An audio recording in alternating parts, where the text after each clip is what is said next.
संत रामपाल जी महाराज एक ऐसे महान संत जिन्होंने अपनी सतभक्ति, तत्व ज्ञान, करुणा और सेवा के बल पर समाज में नई मिसाल कायम की है। संत रामपाल जी महाराज की अगुवाई में उनके सभी सतलोक आश्रमों से समाज कल्याण के अद्भुत कार्यों ने समाज को सुनहरे भविष्य की एक नई उम्मीद दिखाई है। संत रामपाल जी महाराज से नाम दीक्षा लेने के बाद लाखों लोगों की लाइलाज बीमारियां जैसे कैंसर, एड्स आदि ठीक हुई। संत जी के ज्ञान से प्रेरित होकर उनके अनुयायियों ने लाखों यूनिट रक्तदान किया। संत जी ने लाखों बहन बेटियों का दहेज मुक्त विवाह करवाया।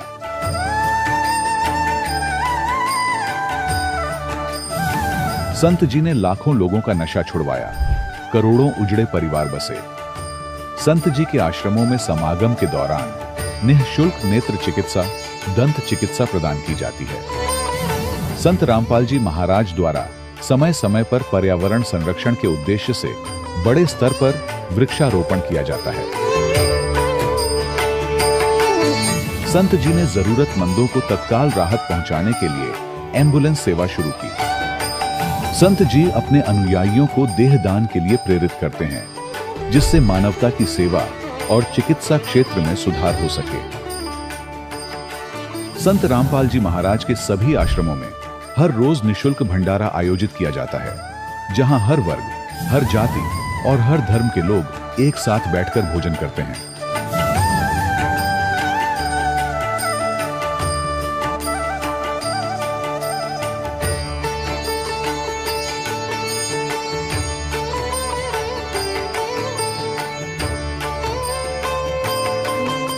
संत रामपाल जी महाराज की अन्नपूर्णा मुहिम ने गरीब और बेसहारा लोगों के जीवन में एक नई ऊर्जा और उम्मीद को जन्म दिया है। घर घर खाद्य सामग्री और जरूरी मदद पहुंचाकर संत रामपाल जी महाराज ने लोगों को दुख और मजबूरी से लड़ने की ताकत प्रदान की है।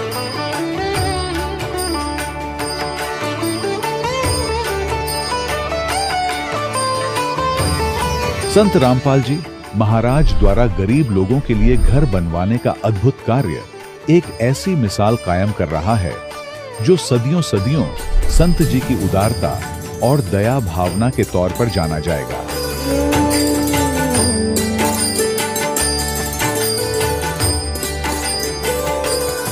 संत रामपाल जी महाराज के आश्रम में हजारों बुजुर्गों को सम्मान और प्यार के साथ जीवन जीने का अवसर मिलता है। उनके खाने, रहने और स्वास्थ्य की पूरी जिम्मेदारी संत रामपाल जी महाराज उठाते हैं। अनाथ बच्चों के लिए संत रामपाल जी महाराज के सभी आश्रम किसी वरदान से कम नहीं। यहाँ उन्हें शिक्षा, संस्कार और भविष्य के लिए बेहतर अवसर प्रदान किए जाते हैं। चाहे बाढ़ हो, भूकंप या महामारी, संत रामपाल जी महाराज और उनके अनुयायी हमेशा ही जरूरतमंदों के लिए सबसे आगे खड़े रहते हैं।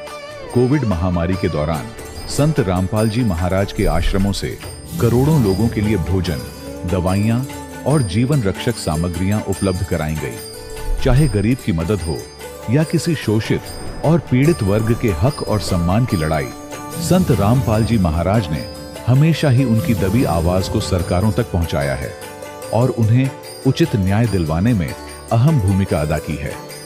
समाज में आध्यात्मिक और सामाजिक मूल्यों के प्रति जागरूकता लाने में संत रामपाल जी महाराज हर कदम पर मानवता के सच्चे सेवक साबित हुए हैं। संत रामपाल जी महाराज का जीवन हमें सिखाता है कि सच्ची सेवा वही है जो निस्वार्थ भाव से की जाए। आइए हम भी इस महान सेवा के कार्य में इस महान संत से जुड़ें और संत रामपाल जी महाराज से नाम दीक्षा लेकर अपने जीवन को धन्य बनाएं।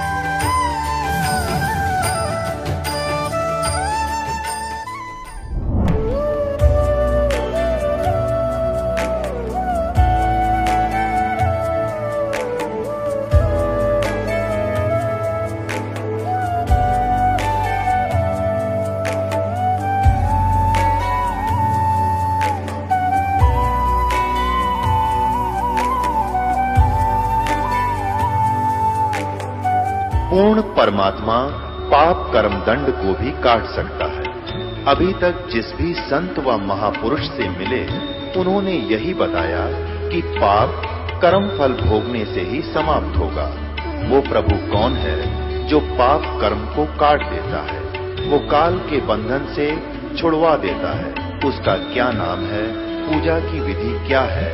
कृपया अवश्य सुनिए जगत गुरु तत्वदर्शी संत रामपाल जी महाराज के अमृत वचन। सत साहिब दर्शकों, नशा एक ऐसा जहर है जो न केवल व्यक्ति के जीवन को बर्बाद करता है, बल्कि परिवार और समाज के लिए भी कहर बन जाता है।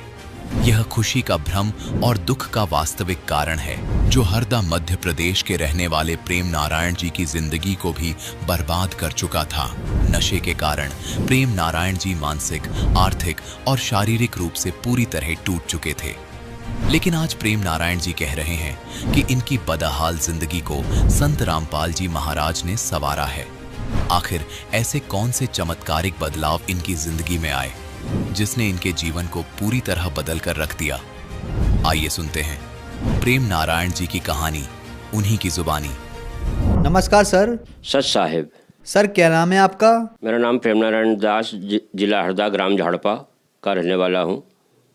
सर संत रामपाल जी महाराज से नाम दीक्षा आपने कब ली? संत रामपाल जी महाराज से नाम दीक्षा हमने 21 अप्रैल 2013 को ली।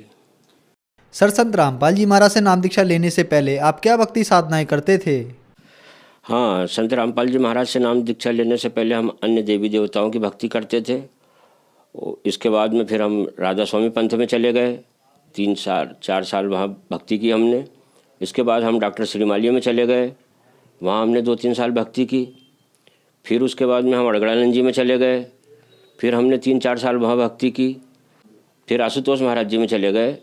सर आपने बताया कि आपने बहुत सारे गुरु बनाए। आप राधा स्वामी पंथ में गए, वहाँ आपने 3 साल तक भक्ति की। फिर आप आशुतोष जी महाराज के पास गए और आप श्री माली और अड़गानंद जी के पास भी गए, वहाँ आपने 5 साल तक भक्ति की। लेकिन भक्ति साधना से आपको कोई लाभ नहीं हुआ और आपका नशा भी नहीं छूट पा रहा था। तो फिर आप संत रामपाल जी महाराज की शरण में कैसे आए? हम लोग जहाँ गांजा पीते थे, हम नशे में बहुत डूबे हुए थे, तो हम गांजा पीते पीते जहाँ एक टीवी हमारा चलता था, वो हम टीवी उस रोज़ देख रहे थे। तो संत रामपाल जी महाराज के ज्ञान को हमने टीवी पर देखा कि भाई ये महाराज जी कौन है, कैसा ज्ञान पुस्तक में से बतला रहे। उस ज्ञान को फिर हमने 2-3 रोज़ ध्यान से सुना। ध्यान से सुनने के बाद हमको जो उनके संपर्क नंबर टीवी पर आते हैं, वहाँ हमने संपर्क नंबर पर फ़ोन लगाया, हमारा पता दिया। वहाँ से फिर हमारे को ज्ञान गंगा पुस्तक मिली। फिर हमने उस पुस्तक को पढ़ा। उस पुस्तक के ज्ञान को पढ़ने के बाद हमको ऐसा लगा जैसे हमारे नीचे से ज़मीन सरक गई हो। ऐसा ज्ञान हमने कभी सुना नहीं, हमको किसी ने बताया नहीं, हमने देखा नहीं। एक एक परमात्मा ने उस पुस्तक में ऐसे ऐसे प्रमाण दिए हैं कि वो प्रमाण देख के हम हक्का बक्का भूल गए। हमारे को फिर ऐसा लगा कि हम गलत जगह भक्ति कर रहे हैं, हमारे को बिल्कुल तत्काल जाना चाहिए। तो हमने फिर परमात्मा का वहाँ से सब नाम पता वहाँ का सब हमको वो हुआ। फिर हमने रिजर्वेशन करवाया। फिर हम मालिक के दरबार में वहाँ सतलोक आश्रम बरवाला पहुँचे। वहाँ पर रामपाल जी महाराज ने हमारे को नाम दीक्षा दी। सर हमने सुना है कि जो भी श्रद्धालु संत रामपाल जी महाराज से नाम दीक्षा लेते हैं उनको बहुत सारे लाभ प्राप्त होते हैं। तो क्या संत रामपाल जी महाराज से नाम दीक्षा लेने के बाद आपको भी कुछ लाभ प्राप्त हुए? संत रामपाल जी महाराज से जुड़ने के बाद में मेरे को इतने लाभ हुए कि मैं मानसिक रूप से बहुत परेशान था, आर्थिक रूप से भी बहुत परेशान था। संत रामपाल जी महाराज जी का जब मेरे को ज्ञान मिला, इससे पहले मैं दारू पीता था। काफ़ी समय में 4-8 साल दारू पीता रहा। दारू पीने के बाद में मैं गांजे में डूब गया। गांजे में मैं इतना डूब गया कि मेरे को ध्यान नहीं रहा कि मैंने 8 साल के लगभग में सुबह कब खाना खाया होगा। शाम को 1-2 रोटी खा लेता था। तम्बाकू, सुपारी, बीड़ी, जो भी पूरा नशा था मैं इसमें इस कदर डूबा हुआ था कि मैंने कभी होश में, मेरे को ध्यान नहीं है कि मैंने कभी होश में इस दुनिया को देखा हो। मेरे को ऐसा लग भी नहीं रहा था कि मैं इस दुनिया को होश में देख पाऊंगा, क्योंकि मैं बिल्कुल मरने की कगार पे आ गया था। पूरा शरीर से भी सूख चुका था। मेरी परिस्थिति भी इतनी बदल गई थी, कम से कम मैं 8-10 एकड़ इस बीच में ज़मीन बेच चुका हूँ। पूरा बर्बाद हो गया था। मेरे पास ज़मीन होने के बावजूद भी मैं टूटे हुए मकान में रहता था। बहुत ऐसा टूटा हुआ मकान था कि मैं अब आपको क्या बताऊं। संत रामपाल जी महाराज से दीक्षा लेने के बाद मालिक ने मेरे को आर्थिक, आध्यात्मिक और मानसिक, भौतिक सारे लाभ परमात्मा ने इतने लाभ दिए, मैं आपको क्या लाभों को गिनाऊं। उनके लाभ से मैं आज आप लोगों के सामने खड़ा हूँ। आज मेरा पूरा परिवार जो है मालिक की दया से नाम लिया हुआ है। मेरी 2 बेटियाँ हैं, एक छोटा बालक है, भगतमती है, माताजी है। हमारा सबका सब परिवार आज इतना सुखी हो गया कि हम नहीं जानते कि उस गांव में हमसे ज़्यादा कोई सुखी होगा। मेरा सब कुछ बदल गया। मेरे को देखने वाले लोगों को आश्चर्य होता है कि इतना बिगड़ा हुआ आदमी जो मरने वाला था, मरने की हालत में मैं था, मालिक ने मेरे को वहाँ से खींच के लाए हैं। क्योंकि मेरा भाई एक पहले ही नशे में ख़त्म हो चुका था, उसकी भी 4 गुड़िया, 2 गुड़िया मेरी थी। पिताजी हमारे पहले ख़त्म हो गए थे। हमारा घर बिल्कुल ऐसे गर्त में डूबा हुआ था कि मेरे अलावा एक छोटा सा बालक था, 2 गुड़िया मेरी थी, ऐसी 6 गुड़िया, एक हमारी बहू, हमारी भगतमती माता जी, हम सब बाइया ही बाइया थी, मात्र एक मैं बचा था। मैं भी ऐसी भक्ति, टूटी फूटी भक्ति करके मैं भी परेशान हो गया था। मैं भी चाहता था कि मालिक मेरे को भी जल्दी आप उठा लो। मेरी कोई जीने की इच्छा बची नहीं थी। लेकिन परमात्मा संत रामपाल जी महाराज से जुड़ने के बाद में मेरे को, मेरे परिवार को, हमको सबको नया जीवन मालिक ने दिया। आज हम सब बहुत खुशी हैं, खुशहाल है। मेरा पूरा परिवार परमात्मा की भक्ति में लगा हुआ है, मैं लगा हुआ हूँ। मैं पूरा सूख चुका था, लोगों को मालूम था मैं 6 महीने में मरने वाला हूँ। इतना नशा में डूबा हुआ था कि मैं सुबह से शाम तक कभी खाना नहीं खाया। मैं बतला रहा हूँ आपको कि मेरे को 8 साल में ध्यान नहीं कि मैंने सुबह कब खाना खाया। कभी खाने नहीं मैं सुबह खाता था, इस कदर मैं उस नशे में डूबा हुआ था।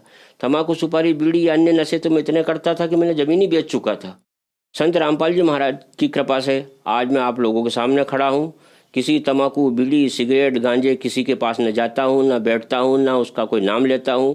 संत रामपाल जी महाराज की कृपा से मेरा पूरा नशा छूट चुका है। मैं आज बहुत अच्छा जीवन जी रहा हूँ, समाज में भी अच्छा जी रहा हूँ।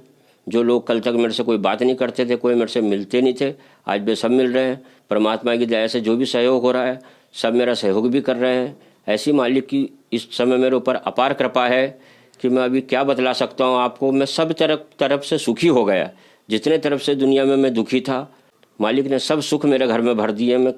मेरे ऊपर कर्जा भी था, मकान भी टूटा हुआ था। संत रामपाल जी महाराज की शरण में गया। 6 महीने के अंदर अंदर मेरी जो ज़मीन को कोई पूछने वाला नहीं था, जहाँ पर ढोर और बकरी चढ़ती थी, वहाँ परमात्मा की ऐसा दया हुई कि वो कम से कम 1 लाख रुपए में वो बिकी। ईंट बनाने वालों ने मेरे को ईंट बना के दी, 1 लाख रुपये अलग से दिया। और दूसरे साल वो ज़मीन जो है वो नदी में बह गई, तो मेरे को मालिक की तरफ से ईंट भी मिल गई, मकान के लिए पैसा भी मिल गया। उसी पैसे से भी मैंने कुआं खुदवा लिया। कुआं खुदवाने के बाद आज मेरी फसल भी अच्छी है। सारा सब कुछ मालिक ने मेरे ऊपर ऐसी वर्षा कर दी है संत रामपाल जी महाराज ने कि मकान भी ठीक हो गया, कर्जे से भी मैं फ्री हो गया, कुएं से भी फ्री हो गया। आज मेरी ज़मीन हरी भरी सब सिंचित है। मेरा घर इस समय कोई तकलीफ मेरे घर नहीं है। सर, संत रामपाल जी महाराज से नाम दीक्षा लेने के बाद आपको आर्थिक, भौतिक, शारीरिक, मानसिक सभी तरह के लाभ प्राप्त हुए। तो हम आपसे ये बात पूछना चाहेंगे कि आप बहुत ज़्यादा नशा करते थे, गांजा पीते थे, शराब पीते थे और भी बहुत ज़्यादा नशा करते थे। आपको नशे की इतनी बुरी लत थी कि आपको ये भी नहीं पता कि आपने सुबह कब खाना खाया। आप राधा स्वामी पंत, आशुतोष महाराज, श्री माली और अड़गानंद जी के पास गए, लेकिन संत रामपाल जी महाराज की शरण में आने के बाद आपका नशा छूटा। तो संत रामपाल जी महाराज ने आपको ऐसी क्या दवाई दी कि इतने सालों का नशा आपका संत रामपाल जी महाराज की शरण में आने के बाद छूट गया? संत रामपाल जी महाराज ने मेरे को कोई ऐसी जड़ी बूटी नहीं दी। संत रामपाल जी महाराज ने मेरे ऊपर ऐसा हाथ रख दिया और मेरे को दीक्षा दे दी। उस दिन का दिन है, आज का दिन है, सब स्वयं मालिक संत रामपाल जी महाराज की कृपा से, उनकी शक्ति से सब पूरा मेरा नशा छूट गया। मैंने बहुत प्रयास करा, कभी मेरा नशा ये नहीं छूटा, लेकिन संत रामपाल जी महाराज की ऐसी दया हुई, ऐसा मालिक ने शक्ति का हाथ मेरे ऊपर रख दिया कि उस शक्ति से परमात्मा की मैं पूरे नशे छोड़ चुका हूँ। आज बिल्कुल शुद्ध जीवन जी रहा हूँ, मेरा परिवार भी शुद्ध जीवन जी रहा है। ऐसी कोई मालिक ने मेरे को कोई जड़ी जड़ से लेनी दे दिए जो कि आप समझते हो कुछ पिला दिया, कुछ खिला दिया। मालिक ने ऐसा आशीर्वाद दिया कि उस आशीर्वाद से मैं आज आप लोगों के सामने खड़ा हूँ, स्वस्थ खड़ा हूँ। पूरा सूखा हुआ था ये, आज मैं आप लोगों के सामने जैसा भी खड़ा हूँ ऐसा खड़ा हुआ हूँ कि मेरे को मालिक ने हष्ट पुष्ट कर दिया। सारे मेरे कमल खिल गए, मैं खिल गया। मेरी तो म्याद कम बची थी, मैं तो 6 महीने में मेरे जीवन की आस छोड़ चुका था। मेरे को मरना ही मरना था। सब लोग जान गए थे, मेरा पूरा आसपास का क्षेत्र जानता है, मेरा गांव जानता है कि मैं कितना बिगड़ा हुआ था, कैसी मेरी हालत हो गई थी और कैसा मरने वाला था। संत रामपाल जी महाराज की कृपा से सब देखकर दंग हो गए कि वाह गुरु, धन्य है मेरे गुरु जी। सारे लोग बोलते हैं कि संत रामपाल जी महाराज जिसकी कृपा से आज मैं, मेरा परिवार सब कुछ सुधरा हुआ है। पूरा क्षेत्र जानता है, पूरा गाँव जानता है। सर हम आपसे एक बात पूछना चाहेंगे, आज बहुत सारे लोग हैं जो बहुत सारे रुपए खर्च करने के बाद भी नशा नहीं छोड़ पा रहे हैं। सरकारें अभियान चला रही हैं। आप तो बहुत ज़्यादा नशा करते थे, संत रामपाल जी महाराज की शरण में आने के बाद आपका नशा छूट गया। तो जो लोग आज भी नशा करते हैं और वो नशा छोड़ना चाहते हैं और नशा नहीं छोड़ पा रहे हैं, उनके लिए आप क्या कहना चाहेंगे? उनके लिए हम कहना चाहेंगे, टीवी चैनल चलता है और भी अन्य चैनल चलते हैं, डेली मालिक का संत रामपाल जी महाराज का ज्ञान आता है। आप उस ज्ञान को सुनिए, वो ज्ञान आपको ऐसा वहाँ से पता लगेगा कि आप कहाँ भक्ति कर रहे हो, कैसे भक्ति कर रहे हो। इसके बाद में उसके नीचे एक नंबर प्लेट चलती है, उस नंबर पर गुरुजी के सब नाम, पते, संपर्क सब दिया हुआ है। आप फ़ोन लगाइए, आप गुरुजी के पास आइए, आप नाम दीक्षा लीजिए और मालिक का आशीर्वाद लीजिए और आप फिर मालिक का करिश्मा देखिए। बड़े बड़े रोग, बड़ी बड़ी बीमारियां संत रामपाल जी महाराज की कृपा से दूर हुई है। मैं स्वयं तो डूबा हुआ हूँ, अगर कोई मेरे को जानता है उस क्षेत्र में तो वो भी ये देख सकता है, समझ सकता है कि ये इतना डूबा हुआ आदमी, मेरे बस की बात नहीं थी कि मैं इस दलदल से बाहर निकल पाऊंगा। लेकिन मालिक संत रामपाल जी महाराज का आशीर्वाद रूपी हाथ मेरे ऊपर आया, जब से मेरी पूरी दुनिया बदल गई है। ये सब आप लोग जानते हो और आप भी जल्दी से जल्दी संत रामपाल जी महाराज की शरण में आइए, अपने जीवन को धन्य बनाइए, क्योंकि ऐसा अवसर फिर आप लोगों को मिलने वाला नहीं है। ऐसा गजब का मालिक का ज्ञान है, एक एक प्रमाण, एक एक अध्याय, एक एक पृष्ठ बतलाइए कि संत रामपाल जी महाराज, ऐसा ज्ञान हमने ना कभी सुना ना कभी हमने देखा। जैसे ही हमने सुना, हमने देखा, हमारे नीचे से ज़मीन खसक गई थी भाई। हम तो दंग रह गए थे कि ऐसा ज्ञान कहाँ मिलता है, इतने प्रमाण, एक एक प्रमाण। आज आप सब बुद्धिजीवी लोग हो, सब पढ़े लिखे लोग हो, एक एक पुस्तक में से आप एक एक प्रमाण को पढ़ सकते हो। खूब पढ़ लीजिए, खूब जांच लीजिए, खूब समझ लीजिए। ऐसा अवसर फिर आप लोगों को मिलने वाला नहीं है। संत रामपाल जी महाराज से नाम दीक्षा लीजिए, अपने जीवन का उद्धार कीजिए। संत रामपाल जी महाराज कहते हैं, भाई समझा है तो सिर धर पाओ, बहुर नहीं रहे ऐसा दाव। समझ ले और समझ गया हो तो फिर देर करने का कोई विषय बाकी नहीं बचा है। जितना जल्दी हो सके मालिक के शरण में आइए, संत रामपाल जी महाराज के, अपने खुद के जीवन को, अपने परिवार के जीवन को, अपने भाई बहनों के जीवन का उद्धार कीजिए। धन्यवाद सर। सत साहेब। दर्शकों, अभी आपने सुने संत रामपाल जी महाराज से दीक्षा प्राप्त करके सुखी हुए भक्त के अनुभव। अब देखिए जगत गुरु तत्वदर्शी संत रामपाल जी महाराज के मंगल प्रवचन। तन दर सुखिया कोई न देखा, जो देखा सो दुखिया हो। उदय अस्त की बात करते हैं, मन सबका किया विवेक का हो, सबका किया विवेक का हो। घाटे बाधे सब जग दुखिया, के गृहस्थी बैरागी हो। लाभ हानि से सब कोई दुखिया, के गृहस्थी बैरागी हो। सुख देव ने दुख के डर से, गर्भ में माया त्यागी हो, गर्भ में माया त्यागी हो। तंदर सुखिया कोई न देखा, जो देखा सो दुखिया हो। उदय अस्त की बात करते हैं, मन सबका किया विवेक का हो, सबका किया विवेक का हो। भाई जंगम दुखिया जोगी दुखिया, तपस्वी को दुख दूना हो। जंगम दुखिया जोगी दुखिया, तपस्वी को दुख दूना हो। आस्था तृष्णा सबको व्यापे, कोई महल ना सुना हो, कोई महल ना सुना हो। तंदर सुखिया कोई न देखा, जो देखा सो दुखिया हो। उदय अस्त की बात करते हैं, मन सबका किया विवेक का हो, सबका किया विवेक का हो। भाई साच कहूं तो जग ना माने, पर झूठ कही ना जाई हो। साच कहूं तो ये जग ना माने, पर झूठ कही ना जाई हो। ये ब्रह्मा विष्णु शिव जी दुखिया, जिन ये राह चलाई हो, जिन ये राह चलाई हो। तंदर सुखिया कोई न देखा, जो देखा सो दुखिया हो। उदय अस्त की बात करते हैं, मन सबका किया विवेक का हो, सबका किया विवेक का हो। सुरपति दुखिया भूपति दुखिया, रंक दुखी बपरीती हो। सुरपति दुखिया भूपति दुखिया, रंक दुखी बपरीती हो। कहें कबीर और सब दुखिया, एक संत सुखी मन जीती हो। संत सुखी मन जीती हो, तंदर सुखिया कोई न देखा, जो देखा सो दुखिया हो। उदय अस्त की बात करते हैं, मन सबका किया विवेक का हो, सबका किया विवेक का हो। सुरपति दुखिया भूपति दुखिया, रंक दुखी बपरीती हो। सुरपति दुखिया भूपति दुखिया, रंक दुखी बपरीती हो। कहे कबीर और सब दुखिया, एक संत सुखी मन जीती हो। संत सुखी मन जीती हो। पुण्यात्माओं, सौभाग्य आपका, आप जी को ये यथार्थ ज्ञान अमृत वचन सुनने को मिले, सौभाग्य प्राप्त हुआ आपको। भक्ति मुक्ति के दाता सतगुरु ये भटकत प्राण फिरंदा, उस साहिब के हुक्म बिना नी तरवर पात हिलंदा।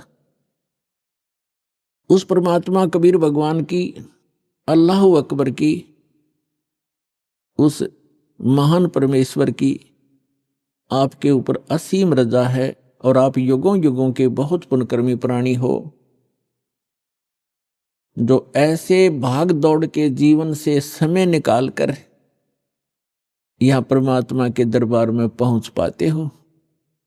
उस परमात्मा की रजा बिना आप यहां नहीं आ सकते, आप ये ज्ञान भी नहीं सुन सकते, आप तक ये पहुंच भी नहीं सकता। इस ज्ञान को आप तक पहुंचाने के लिए परमात्मा ने 600 वर्ष पहले प्रयत्न किए, और उन दुष्ट लोगों ने, स्वार्थी नकली गुरुओं ने अपनी रोजी रोटी को उत्तम मानते हुए, प्रथम मानकर अपने स्वार्थ को प्रधान मानते हुए कबीर भगवान उस धानक रूप जुलाहे को बहुत परेशान किया और यथार्थ ज्ञान को आप तक नहीं पहुंचने दिया। उस परमेश्वर ने वो अमर ज्ञान अपनी वाणी में, सच्चिदानंद घन ब्रह्म की वाणी में, कबीर वाणी में लिपिबद्ध करवा दिया अपनी प्यारी आत्मा धर्मदास जी द्वारा। अब उस ज्ञान को, परमात्मा के उस विधान को, जो 600 वर्ष पहले परमेश्वर अपने द्वारा रची हुई सृष्टि की जानकारी, और हम कौन हैं, कहां से आए हैं, यहां क्यों दुखी हो रहे हैं, जन्म और मृत्यु का कारण क्या है, ये सब कुछ उस समय बताना चाहते थे, लेकिन इन नकली धर्म गुरुओं ने, इन दुष्ट लोगों ने हमारे तक ये पहुंचने नहीं दिया। परमात्मा का घोर विरोध करा दिया, उनको काटने, मारने, बुरी तरह परेशान करने पर ही लगे रहे, जनता को भ्रमित करते रहे। उस परमेश्वर ने कहा था कि जब 5500 वर्ष कलयुग बीत जाएगा, उस समय सभी अपनी प्यारी आत्माओं को शिक्षित करूंगा, पूरे मानव समाज को, और सभी धर्म के धर्मी अपने धर्म ग्रंथों को सत्य मानते, और जिन गुरुओं को हम शास्त्र विज मानते थे वो अपने ही सदग्रंथों से अनभिज्ञ थे, अपरिचित थे, अज्ञानी थे, और हम उनको केवल संस्कृत भाषा जानने के कारण उन पर विश्वास किया करते थे कि सभी सदग्रंथ संस्कृत भाषा में हैं, और ये हमारे हिंदू धर्म गुरु संस्कृत भाषा पढ़े हैं, इन्होंने सदग्रंथों को ठीक ठीक जाना होगा, ये सही बता रहे। और उनकी एक दाल गलती रही उस समय कि कबीर जुलाहा है, धानक है, और उस समय संस्कृत पढ़ने का अधिकार केवल ब्राह्मण वर्ग को ही था। इसलिए आम आदमी को ये विश्वास बना नहीं, ये शंका बनी रही कि कबीर जी अशिक्षित हैं, परमेश्वर कबीर जी अशिक्षित हैं, ये झूठ ही बोल रहे होंगे सदग्रंथों के बारे में। क्योंकि सदग्रंथ हमारे पवित्र वेद, पवित्र श्रीमद् भगवद गीता, पवित्र पुराण आदि आदि ये सभी संस्कृत भाषा में लिपिबद्ध हैं। तो परमात्मा ने ये समय निर्धारित किया था, अपनी प्यारी आत्मा धर्मदास जी से बताया था। और धर्मदास जी ने जब पूछा, परमात्मा आज तो बहुत ही धार्मिक व्यक्ति हैं, इनके अंदर धार्मिकता है, बुराइयां भी कम है, न्यून है, और 5500 वर्ष जब कलयुग बीतेगा, यानी आज से लगभग 600 वर्ष पश्चात, तो और आप बताते हो कलयुग में मानव की वृत्ति बहुत गिर जाएगी, इनके विचार मलिन हो जाएंगे, चरित्र ठीक रहे नहीं, अविश्वासी कृत घनी बन जाएंगे, तो तब कैसे समझाओगे मेरे मालिक? तब परमेश्वर ने कहा था कि सबसे पहले मैं इनको शिक्षित करवाऊंगा।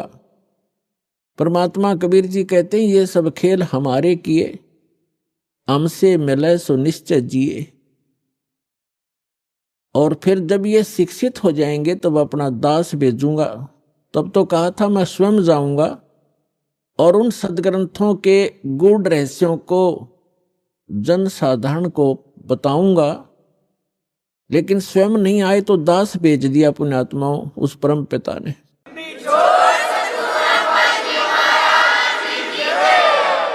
और आज आप देख रहे हो ये इलेक्ट्रॉनिक सिस्टम, इलेक्ट्रॉनिक उपकरण, इंटरनेट सिस्टम, ईमेल, प्रोजेक्टर, ये सीडी, डीवीडी, पेन ड्राइव, ये जो भी टेक्निक है उस परम पिता कबीर भगवान की दी हुई है मानव को। ये मानव सत्र की सोच नहीं, ये सत्कर मान लेना। अगर ये मानव की सोच होती तो लगभग 40 लाख वर्ष तो इस चतुर्युगी के बीत गए हैं और आज तक ये टेक्निक उपलब्ध नहीं हुई, मानव नहीं खोज सका। ये परमात्मा ने कलयुग इसलिए नाम रखा इसका कि इसमें मशीनरी युग होगा, टेक्निक इसके अंदर परमात्मा अपने बच्चों को देंगे। और उसका मूल उद्देश्य ये है कि इस तत्व ज्ञान को जो 600 वर्ष पहले परमात्मा कबीर जी बताना चाहते थे, आज घर बैठे अपने बच्चों को इन टीवी के माध्यम से, इंटरनेट के माध्यम से, ये जो यूट्यूब आदि बन गए हैं, इनके माध्यम से घर बैठे ये अमृत ज्ञान बताऊंगा और तब ये समझ जाएंगे और मेरे पास आ जाएंगे, अपना कल्याण करवा लेंगे।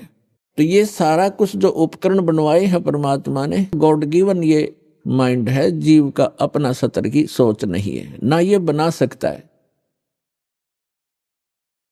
और जैसे अभी इस दास का जन्म हुआ किसान परिवार में, 50 वर्ष पहले जब हम 10-12 वर्ष के थे, हमारे यहाँ जो गेहूं की कनक को निकालते थे उसमें से भूसा अलग और कणक अलग करने के लिए एक 50 मन गेहूं के लिए 1 महीना लगता था। उसके ऊपर बैल घुमाते रहते थे, एक छड़ा बांध के पीछे बैलों के उसको घुमाते रहते थे।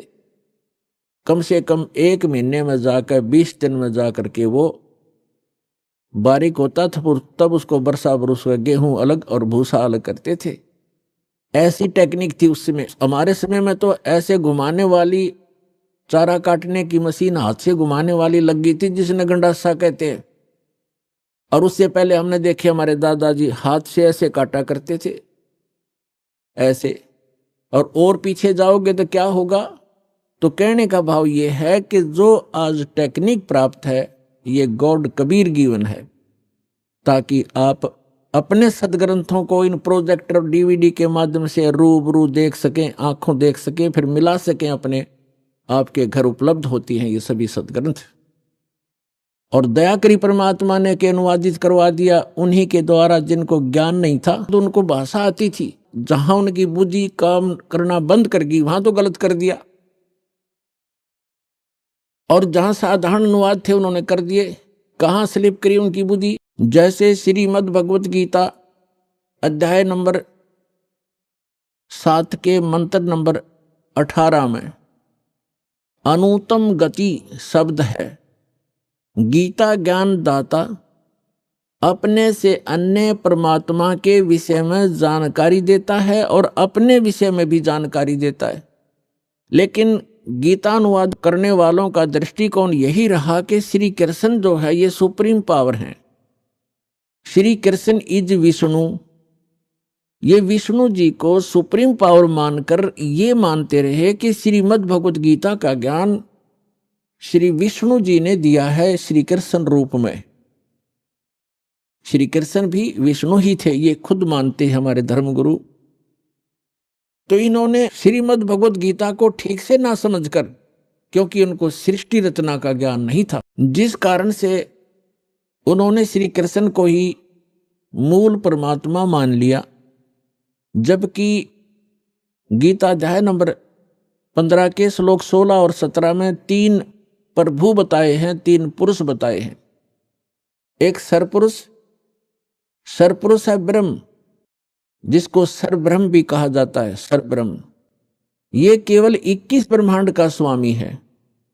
और दूसरा अक्षर पुरुष, इसको अक्षर ब्रह्म भी कहते हैं, इसको पर ब्रह्म भी कहते हैं। ये 7 संख्य ब्रह्मांड का स्वामी है, प्रभु है, पुरुष है, मालिक है। पुरुष कहो परमात्मा को। श्रीमद् भगवत गीता अध्याय नंबर 15 के श्लोक नंबर 16 में कहा कि 2 पुरुष हैं इस संसार में, पृथ्वी वाले लोकों में, और ये भी नासवान और इनके अंतर्गत जितने प्राणी हैं वो भी नासवान है। जीव आत्मा किसी की नहीं मरती, वो तो पशु पक्षी की भी नहीं मरती। श्रीमद् भगवत गीता अध्याय नंबर 15 के श्लोक नंबर 17 में तुरंत कहा है, उत्तम पुरुष है तू अन्य। पुरुष माने परमात्मा, प्रभु, स्वामी। उत्तम पुरुष यानी पुरुषोत्तम। पुरुषोत्तम तो इन दोनों से कोई भिन्न है। सरपुरुष और अक्षर पुरुष जो 16वें श्लोक में बताए, इनसे कोई भिन्न है, वो वास्तव में परमात्मा कहा जाता है। उत्तम पुरुष है तू अन्य परमात्मा इति उदाहरत, यह लोकतरम आविश्य विभर्ति अवय ईश्वर है। उत्तम पुरुष यानी पुरुषोत्तम, श्रेष्ठ भगवान, सही परमात्मा तो इन दोनों से कोई और है, अन्य है, और वही परमात्मा कहलाता है, वो परमात्मा कहा जाता है। और वही तीनों लोकों में प्रवेश करके सबका धारण पोषण करता है। श्रीमद् भगवत गीता अध्याय नंबर 15 के श्लोक नंबर 1 से 4 में एक विशेष विवेचन है कि उल्टा लटका हुआ संसार रूपी वृक्ष जानो, जिसके ऊपर को जड़ तो समझो मूल मालिक है, वो उत्तम पुरुष है तू अन्य जो है वो तो है जड़, मूल, और उसके बाद जो जमीन से बाहर दिखाई देता है वो सारा पेड़ होता है। उसके फिर विभाग बताए हैं। जो तना है वो अक्षर पुरुष है, और उससे कोई मोटी डार निकलती है वो सर पुरुष समझो। और उस सर पुरुष के आगे जो 3 शाखा हैं, रजगुण ब्रह्मा, सतगुण विष्णु, तमगुण शिव जी, वो देव हैं। ये तीनों ब्रह्मा विष्णु महेश हैं।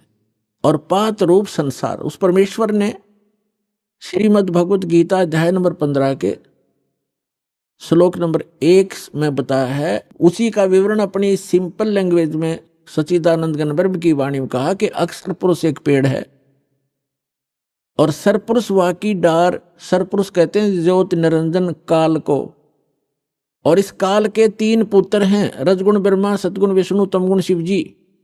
इस सरपुरुष के पुत्र हैं 3, ब्रह्मा विष्णु महेश। अक्षर पुरुष एक पेड़ है, सरपुरुष वाकी डार, और तीनों देवा शाखा हैं। ये 5 रूप संसार।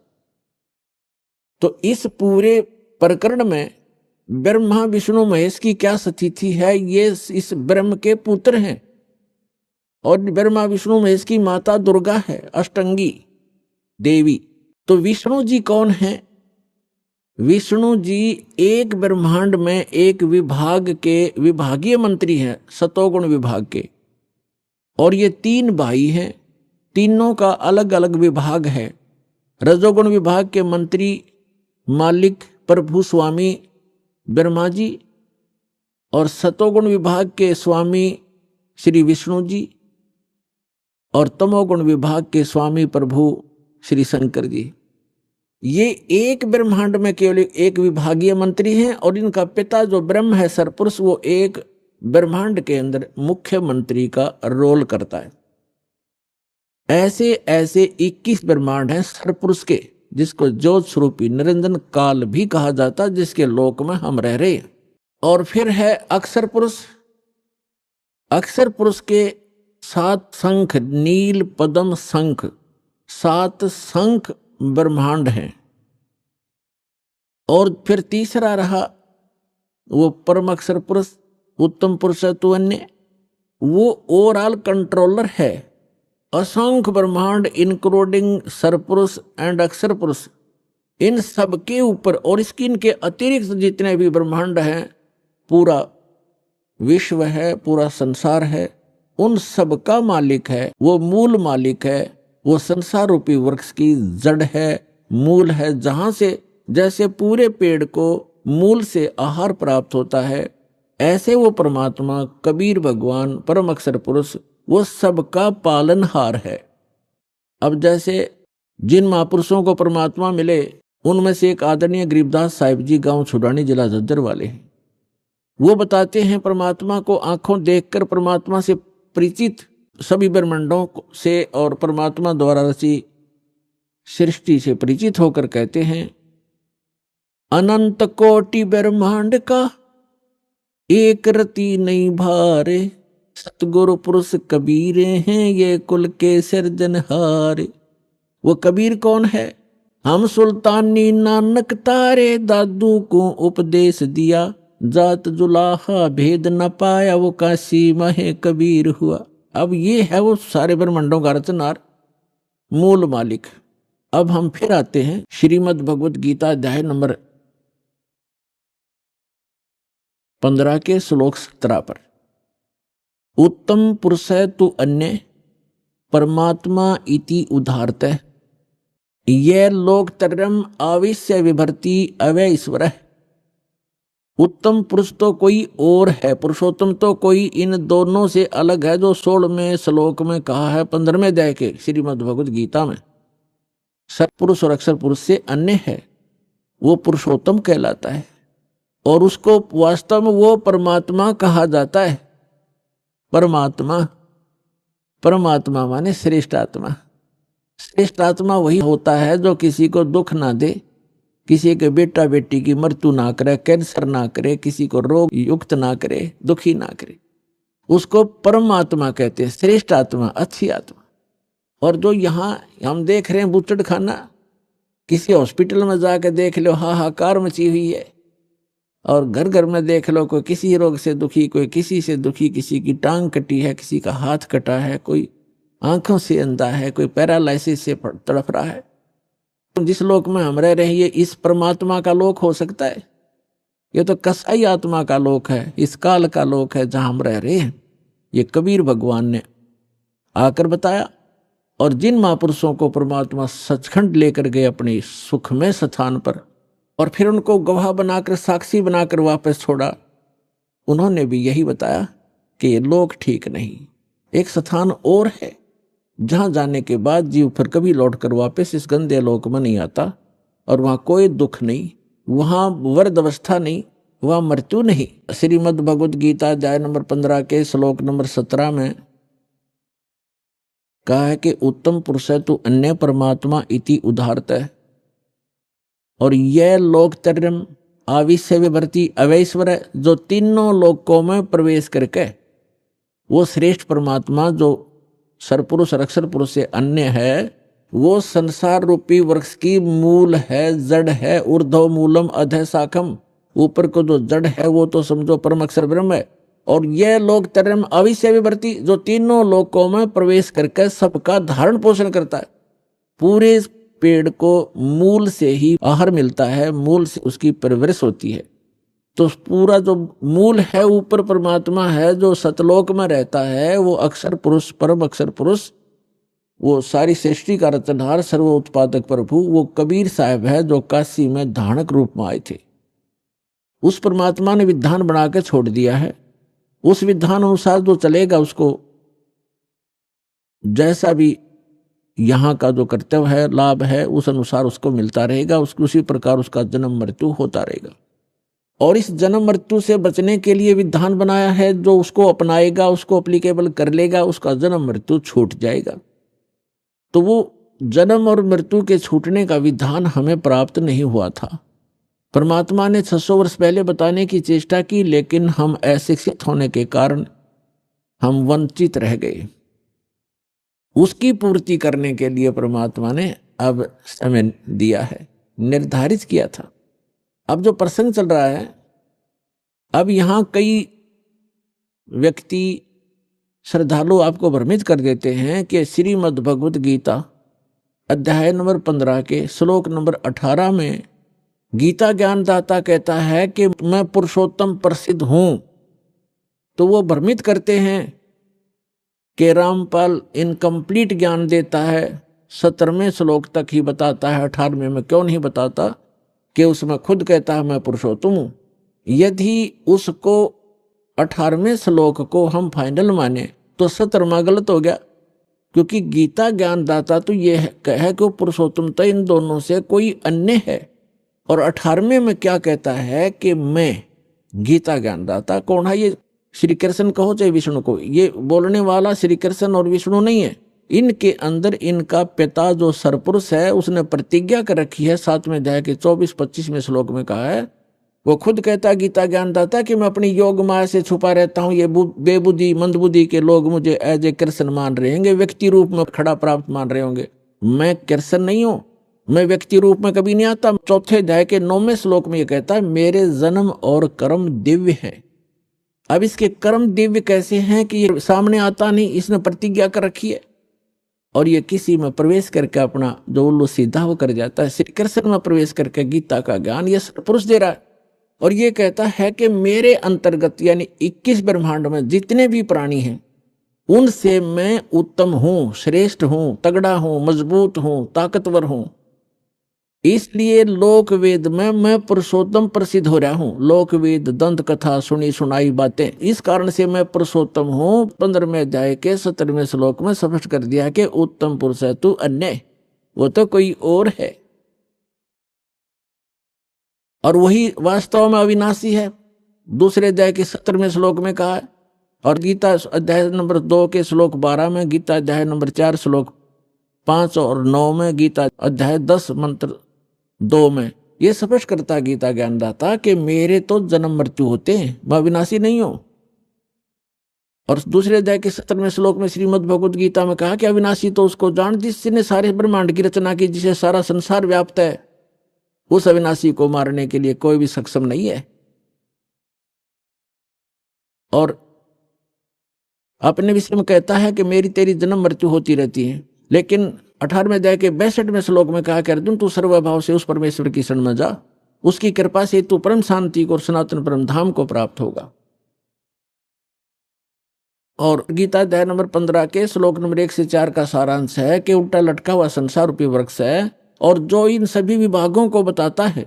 जैसे 4थे अध्याय के 32 और 34 श्लोक में बताया है कि सच्चिदानंद घन ब्रह्मणे यानी ब्रह्मणे मुखे, ब्रह्मणे माने सच्चिदानंद घन ब्रह्म के मुख से उच्चरित वाणी में ये तत्व ज्ञान विस्तार से कहा गया है। जो यज्ञों के बारे में, यज्ञ माने धार्मिक अनुष्ठानों के विषय में जो जानकारी है विस्तार से कही गई है। और 4थे अध्याय के 34वें श्लोक में कहा कि उस ज्ञान को तत्वदर्शी संतों से जाकर समझ। गीता ज्ञानदाता कहता मैं नहीं जानता उस तत्व ज्ञान को, नहीं तो एक अध्याय और लिख देता 19वां कि वो तत्व ज्ञान ये सुन ले, इसमें लिखता हूं। वो तत्व ज्ञान से परिचित नहीं है। तो 4थे अध्याय के 34वें श्लोक में गीता जी में कहा है कि उस ज्ञान को जो सच्चिदानंद घन यानी परम अक्षर ब्रह्म अपने आप अपने मुख कमल से बोलता है आकर के उसकी अमृतवाणी में लिपिबद्ध किया जाता है, कबीर वाणी में, वो तत्व ज्ञान है। 4थे अध्याय के 34वें श्लोक में कहा गीता जी में उस ज्ञान को तू तत्वदर्शी संतों के पास जाकर समझ। उनको दंडवत प्रणाम करने से, कपट छोड़कर नम्रतापूर्वक प्रश्न करने से वो तत्वदर्शी संत तुझे तत्व ज्ञान का उपदेश करेंगे। इससे सिद्ध होगा। यहाँ गीता अध्याय नंबर 15 के श्लोक नंबर 1 में वो भी कंसेप्ट क्लियर कर दिया कि वो तत्वदर्शी संत वो होगा जो उल्टे लटके हुए संसार रूपी वृक्ष के सभी विभाग बता देगा। जैसे परमेश्वर स्वयं आते हैं वो तत्वदर्शी संत की भूमिका भी करते हैं, भगवान तो वो होते ही होते। कबीर साहब कहते हैं अक्षर पुरुष एक पेड़ है, सरपुरुष वा की डार, निरंजन वा की डार और तीनों देवा शाखा हैं, ये पात रूप संसार। तो जड़ कौन है? वो जड़ की ऑप्शन छोड़ के परमात्मा, क्योंकि अपने इस दास को भेजा है कि जड़ ये कबीर साहब है, वो अल्लाह अकबर है, वो परम अक्षर ब्रह्म है जो जड़ है उस सारे संसार की। तो यहाँ ये भी बताया कि उल्टे लटके हुए संसार रूपी वृक्ष के सभी विभागों से जो परिचित है, स वेदविद, वो वेद के तात्पर्य को जानने वाला अर्थात तत्वदर्शी संत है। उसके पश्चात परमेश्वर के 15वें अध्याय के 4थे श्लोक में लिखा है, तत्वदर्शी संत की प्राप्ति के उपरांत परमेश्वर के उस परम पद की खोज करनी चाहिए जहां जाने के बाद साधक लौटकर कभी संसार में नहीं आते। और जिस परमेश्वर ने सारे ब्रह्मांडों की रचना की है और केवल उसी की भक्ति करो। गीता ज्ञान दाता अपने से अन्य उस पुरुषोत्तम परम अक्षर ब्रह्म की भक्ति करने के लिए कहता है, जिससे आपकी जन्म और मरण छूटेगा। 7वें अध्याय के 29वें श्लोक में गीता ज्ञान दाता कहता है कि मेरे इस ज्ञान का जो आश्रय कर लेता है, यानी तत्वदर्शी संत की जो खोज कर लेता है और तत्व ज्ञान से जो परिचित हो जाता है, जरा मरण मोक्षाय माम आश्रित ये तंती ते ये तत् ब्रह्म विदु कर्षणम अध्यात्म कर्मम च अखिलम। इसका अर्थ ये है, गीता ज्ञानदाता कहता है कि मेरे इस ज्ञान को जो आधार मान के तत्वदर्शी संत की खोज कर लेता है, वो व्यक्ति तत्ब्रह्म से और सारे अध्यात्म ज्ञान से और सभी कर्मों से परिचित हैं, जो जरा और मरण से छूटने के लिए ही प्रयत्न करते हैं। जरा माने वृद्धावस्था का दुख और मरण माने मृत्यु। इस बुढ़ापे के दुख और मृत्यु के दुख से जो छूटने के प्रयत्न कर रहे होते हैं, वे उस तत्ब्रह्म से परिचित हो चुके हैं और मेरे इस ज्ञान का आश्रय कर लिया है। उन्होंने तत्वदर्शी संत की खोज कर ली है। अभी आपने सुने संत रामपाल जी महाराज के मंगल प्रवचन। आइए अब सुनते हैं संत रामपाल जी महाराज से नाम दीक्षा लेकर सतभक्ति करके अद्भुत लाभ प्राप्त करने वाले अनुयायी के विचार। दर्शकों, मनुष्य को जब संत की शरण मिल जाती है, तब उसके जीवन के तमाम संकट स्वतः ही समाप्त हो जाते हैं। ऐसी ही कुछ कहानी थी इटावा उत्तर प्रदेश के रहने वाले सर्वेश कुशवाहा जी की। सर्वेश जी के जीवन में संत रामपाल जी महाराज की शरण में आने से पहले अनेकों कष्ट थे। ये मानसिक और शारीरिक रूप से पीड़ित थे, लेकिन जब से इन्होंने संत रामपाल जी महाराज की शरण ग्रहण की है, तब से ये पूर्ण रूप से सुखी हैं। दर्शकों, आखिर संत रामपाल जी महाराज से नाम दीक्षा लेने मात्र से लाखों लोगों को इतने लाभ कैसे हो रहे हैं? आखिर संत रामपाल जी महाराज उन्हें ऐसा क्या दे रहे हैं? आइए जानते हैं क्या है सच। सुनते हैं सर्वेश जी की कहानी, उन्हीं की जुबानी। नमस्कार सर। नमस्कार सर। सर क्या नाम है आपका? मेरा नाम सर्वेश बाबू कुशवाहा है। सर्वेश जी आप कहाँ से आए हैं? मैं डिस्ट्रिक्ट इटावा यूपी से हूँ। सर संत रामपाल जी महाराज से नाम दीक्षा आपने कब ली? सर मैंने रामपाल जी महाराज से नाम दीक्षा 10/2014 की ली थी। सर संत रामपाल जी महाराज से नाम दीक्षा लेने से पहले क्या आप कोई भक्ति साधनाएं भी करते थे? हाँ सर, नाम दीक्षा लेने से पहले मैं देवी देवताओं की पूजा करता था। काली मंदिर पर जा कर के, शनिदेव मंदिर पर जा कर के प्रत्येक शनिवार को दीप जलाते थे। तो फिर आप संत रामपाल जी महाराज की शरण में कैसे आए? सर हमारी सास और हमारी ससुर जी टीवी पे संत रामपाल जी महाराज का सत्संग आया करता था, वो उनको देखा करते थे। उनको थोड़ी सी प्रॉब्लम थी पैर में उनके गलाव लगा हुआ था, उनके भयंकर दर्द होता था।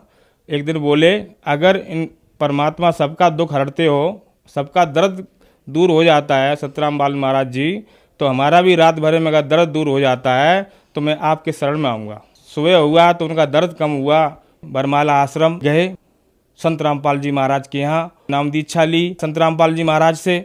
फिर वो अपने घर आए तब हम लोगों को बताया उन्होंने ऐसी, तो हमने भी संत रामपाल जी महाराज का सत्संग सुना। हमारे पिताजी की आंखें खराब हुई थीं, उनको दिखाई नहीं पड़ता था बिल्कुल ही। तो सर हुआ क्या, हम लोगों ने सब लोग प्लानिंग कर ली वहाँ जाने के लिए। सतलोक आश्रम संत रामपाल जी महाराज के आश्रम में पहुँचा और 10 मार्च 2014 को हमारे पिताजी, मम्मी जी और हमारी भक्तमती, हमारे बच्चों ने नाम दीक्षा ली और परमात्मा से आशीर्वाद लिया संत रामपाल जी महाराज से। सर संत रामपाल जी महाराज से नाम दीक्षा लेने के बाद क्या आपको कोई लाभ भी प्राप्त हुए? सर लाभ तो इतने सारे प्राप्त हुए, अगर हम गिनाते गिनाते शाम से सुबह हो जाए। पहला तो लाभ हमारे पिताजी की जो बिल्कुल नज़र बंद थी, दिखाई नहीं पड़ता था। सर मैं पिताजी को दिल्ली ले गया, एशियन मेडिकल कॉलेज, डॉक्टरों से जांच करवाई। डॉक्टर बोले कि ऐसा है, आपके पिताजी की आँख की जो नस थी वो फट चुकी है, इनकी रोशनी कभी वापस नहीं आएगी, आप इनका ऑपरेशन कराने कोई मतलब नहीं है और आप इनको ले जाइए, और जिनका ऑपरेशन नहीं हो सकता है और इनकी रोशनी आएगी भी नहीं।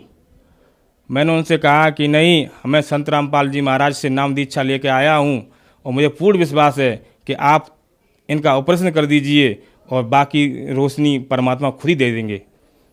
तो डॉक्टर साहब ने मेरी बात सुनी। बड़े जो अधिकारी डॉक्टर थे उनके पास फाइल भेजी कि उन पे आदेश करा के लाइए, उसके बाद मैं ऑपरेशन करूँगा। लास्ट में हमारा पिताजी का ऑपरेशन किया गया आँख का। जब 1 घंटा ऑपरेशन चला, 1 घंटा ऑपरेशन चलने के बाद वापस आए, फिर सुबह जब हुआ तो उन्होंने वो पट्टी हटाई आँखों से। तो ऐसा मालिक परमात्मा संत रामपाल जी महाराज का ऐसा चमत्कार हुआ कि उनकी आँखों में रोशनी एकदम आ गई। और डॉक्टर साहब ने पूछा कुछ दिखाई पड़ रहा है? वो बोला मुझे आज सब कुछ दिखाई पड़ रहा है, जो कई दिनों से, कई महीनों से मुझे दिखाई नहीं पड़ रहा था, वो आज मुझे सब कुछ दिखाई पड़ रहा है। और थोड़ी देर बाद पलंग से नीचे उतर करके और तुरंत अपने टॉयलेट बाथरूम करके आए और बैठे और बोले आज संत रामपाल जी महाराज ने बहुत बड़ी दया की, जो आँखों की रोशनी आ गई। और सर लाभ इतने बताऊं मैं, एक बार मैं आगरा में ही निकल रहा था तो एक साइड का टूट गया था, एक साइड पब्लिक आ जा रही थी, तो उधर से रात हो गई थी मेरे को। तो यहाँ पुलिस वालों ने एक बैरियर लगा रखा था, रोड जाम कर रखी थी।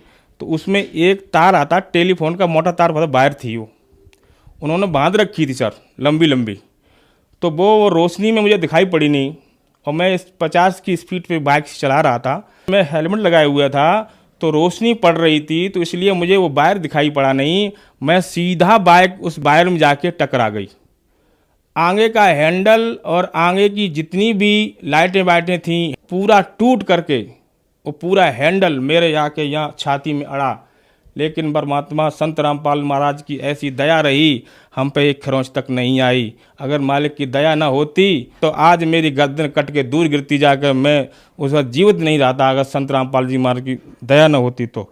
और सर दूसरा चमत्कार तो 2019 ही का है कि मुझे 2-3 दिन बुखार आया। तो एक दिन हुआ क्या, मैंने अपनी भगतमती से कहा कि आज कुछ मेरे संग अच्छा नहीं हो रहा है और मुझे कुछ अच्छा नहीं लग रहा है, मुझे ऐसा लग रहा है कि मेरी मौत निश्चित है, मुझे कुछ अजीब सा लग रहा है।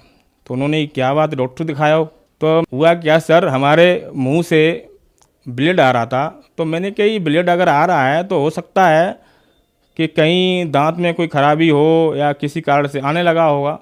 तो मैं डेंटिस्ट के पास गया, उनके यहाँ से मैंने दिखाया और उन्होंने कुछ समझ में नहीं आया, उन्होंने दवाई दे दी। दवाई मैंने वो ले ली दोपहर में। उसके बाद खाना खाया, खाना खा करके मैं लेटा और लेटते ही मेरे दिमाग में आया कि ये दवाई कुछ ठीक नहीं है। मैं तुरंत उठा और वापस दूसरे डेंटल के पास गया। उन्होंने देखा तो उन्होंने कही तुम्हारे न तो मुँह में कमी है न तुम्हारे दांत में कमी है, आप जाइए किसी फिजिशियन के पास जाइए, वहाँ दिखाइए जा करके। मैं अपने एक फिजिशियन के विश्वाई डॉक्टर कमला नगर आगरा में रहते हैं, उनका वहीं हॉस्पिटल है। मैं गया उनके पास, उनको दिखाया। उन्होंने तुरंत कहा कि आप जाइए टेस्ट वेस्ट कराइए, आपको उससे प्लेटलेट डाउन है, आपके पूरे शरीर में चटके पड़ गए हैं काले काले, तो इसमें प्लेटलेट डाउन है आपकी, आप जाइए और टेस्ट कराइए। टेस्ट के लिए लिख दिया। मैं टेस्ट के लिए गया। आगरा दिल्ली गेट पे एक बड़ी लैब है साइंटिफिक के नाम से, वहाँ जाकर के मैंने टेस्ट कराया। जब टेस्ट के वक्त जितना स्टाफ था वहाँ का, वो हमारे मुँह देख रहा था, कह रहा था कि आपको कुछ हो नहीं रहा है। हमने कि मुझे क्या होगा, मैं संत रामपाल जी महाराज का शिष्य हूँ, मुझे कुछ हो ही नहीं सकता है। अब वहाँ का स्टाफ जितना था, डॉक्टर थे, कि आप इतने बीमार हो, आपको इतनी परेशानी है, आप कह रहे मुझे कुछ हुआ नहीं है। अब मैंने कि कुछ हो ही नहीं रहा है, मैं कैसे बता दूँ, झूठ बोलूँगा क्या आपसे मैं? फिर उन्होंने कहा कि आप जाइए और कमला नगर सेंटर पे जाइए, वहाँ से आपको रिपोर्ट मिलेगी। मैं वहाँ पे गया सेंटर पे, तो वहाँ से एक बड़े डॉक्टर ने फ़ोन करा, कहा कि इनकी रिपोर्ट सही नहीं आ रही, दोबारा रिपोर्ट कराइए। फिर उन्होंने दोबारा रिपोर्ट कराई तो प्लेटलेट अकाउंट जब रिपोर्ट आया हमारा तो 15,000 आए। तो डॉक्टर ने एडमिट के लिए मैं गया हॉस्पिटल में, तो वहाँ पे डॉक्टर साहब थे नहीं। कंपाउंडर ने हमारा जो रिपोर्ट देखा, बोला कि ये आपका पेशेंट कहाँ है, आप लाइए उसको एडमिट करिए, इसकी बहुत हालत ख़राब है, बहुत सीरियस है रिपोर्ट के हिसाब से। तो मैंने कही पेशेंट कोई नहीं है सर, पेशेंट मैं ही हूँ, मुझे एडमिट करिए। कंपाउंडर बोला कि आप पेशेंट हो, आप तो सही हो। हमने सही नहीं है, संत रामपाल जी महाराज की दया है, आप कंपाउंडर साहब मुझे एडमिट कर लीजिए। तो उन्होंने डॉक्टर साहब को फ़ोन मिलाया, फ़ोन मिला के एडमिट कर लिया। उसके बाद उन्होंने कहा कि जम्मू पैक की ज़रूरत है। जम्मू पैक की व्यवस्था मैंने कर ली, इधर उधर करवाए के व्यवस्था हो गई हमारी, लग गया जम्मू पैक। दूसरे दिन जब टेस्ट कराया तो प्लेटलेट 15,000 की 5,000 रह गई। जब 5,000 रह गई प्लेटलेट, तो मैंने संत रामपाल जी महाराज से प्रार्थना करी, है मालिक, हमारे छोटे छोटे बच्चे हैं और हमारी भक्तमती, ये संसार वाले मेरे घर वाले इसको जीने नहीं दूंगा, अगर मेरे कुछ हो गया तो इसको कोई जीने नहीं देगा। तब मालिक से प्रार्थना करी, संत रामपाल जी महाराज से। गुरुजी का सर आदेश ये आया, मालिक दया करेंगे और आप भक्ति करो। फिर संत रामपाल जी महाराज के शिष्य आए और उन्होंने अपना जम्मू पैक निकलवा के मेरे शरीर में डलवा दिया। अगले ही दिन प्लेटलेट 5,000 से लेकर के 34,000 बढ़ गई और मालिक संत रामपाल जी महाराज की बहुत बड़ी दया हुई हम पर। आज तक स्वस्थ हूँ, देख रहे हैं आप आपके सामने खड़ा हूँ मैं, बिल्कुल स्वस्थ हूँ। सर दूसरा लाभ ये है, हमारी जो पत्नी थी उसको एलर्जी की बीमारी थी, वो बेचारी बहुत परेशान रहती थी, कम से कम 4-6 साल बहुत परेशान रही। फिर संत रामपाल जी महाराज की ऐसी कृपा, ऐसी दया हुई, नाम दीक्षा लेने के बाद तुरंत उनकी ये भी बीमारी कट गई। सर क्या आप नशा भी करते थे? सर नशा तो मैं बहुत करता था, बियर भी पीता था, सिगरेट भी पीता था, बीड़ी भी पीता था सर, और यहाँ तक कि गुटखा भी, पान, सब कुछ करता था, जितने भी विकार थे हमारे अंदर थे सर। तो क्या संत रामपाल जी महाराज से नाम दीक्षा लेने के बाद आपका नशा छूट गया? सर संत रामपाल जी महाराज से नाम दीक्षा लेने के बाद हमारे विकार ऐसे गायब हो गए जैसे बिल्कुल हमारे शरीर में कोई विकार था ही नहीं। जितने भी हमारे नशे पत्ते थे सब छूट गए। हमारे बहुत कोशिश कर रहे थे पहले हमने कि जो विकार छूट जाए, बीड़ी छूट जाए, गुटखा छूट जाए, बियर छूट जाए, लेकिन कुछ छूट ही नहीं रहा था।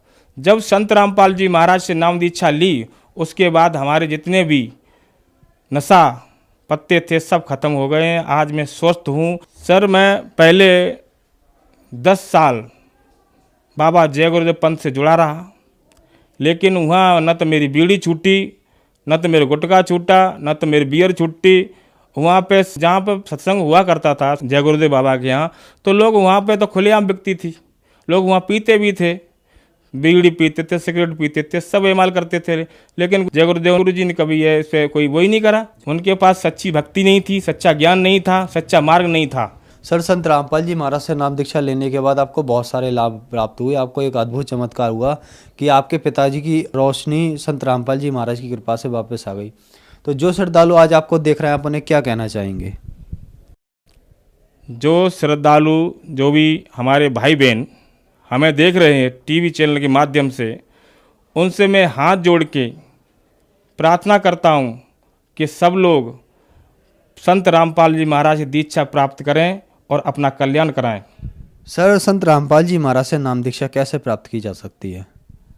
सर संत रामपाल जी महाराज से नाम दीक्षा लेने के लिए अनेक साधन हैं। हर एक जिला में नाम स्थल केंद्र खुला हुआ है। नाम स्थल पर चले जाइए और निःशुल्क नाम दीक्षा प्राप्त करें और अपना कल्याण कराएं। धन्यवाद सर। सत